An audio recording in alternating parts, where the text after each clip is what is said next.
Fala galera do meu canal, beleza? Bom galera, eu tô aqui com mais vídeo gameplay dessa arma. E não, na verdade esse pacote top de linha, top demais. Muito top esse pacote, galera, muito top, gostei demais. Então, bom galera, vamos lá. Eu vou colocar modo missão porque a internet tá uma bosta.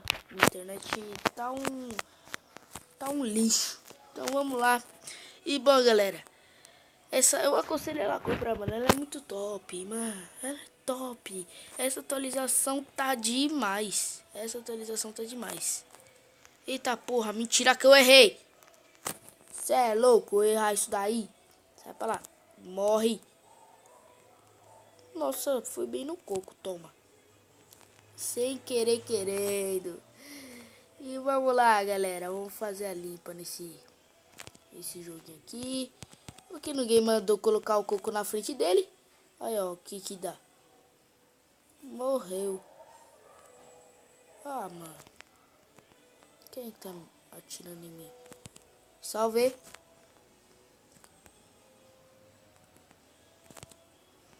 Ah, não catou. Salve. Feliz Natal.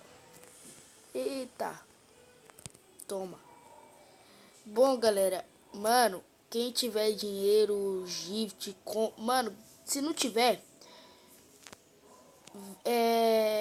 se não tiver gift, compra pra comprar essa arma aqui, mano, porque essa arma tá muito top. Quem não tiver dinheiro na Play, compra gift pra comprar esse pack aqui que tá muito top, galera, muito top mesmo. Essa atualização tá demais. Essa atualização tá demais, cê é louco. Essa atualização tá top. Top de linha. Ai, quase, seu traiçoeiro. Morreu sem querer. O que você tá fazendo aí, louco? E galera, ah, mano, eu ia matar ele.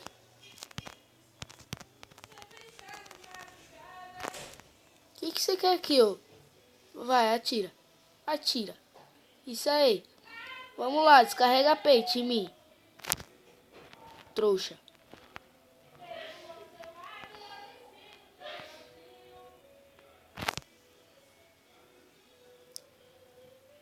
Ah, não, mano, eu tô errando demais. Tomando coco, Ah! Seu merda. Seu lixo. Ah, mano, então, galera. Essa atualização tá que tá. DL caprichou, eu vou te falar, mano. Cê é louco. E quem não tiver dinheiro na Play, quem não tiver dinheiro pra comprar aí, mano, compra gift, sei lá, mano. Dá a bunda, mas compra esse pacote. Eu não dei a bunda pra ter esse pacote não, mas foi suave e tal, mas se no caso de vocês aí, tio, cê é louco. Tô zoando, galera. E o vídeo foi esse, se você gostou, de seu like, tamo junto.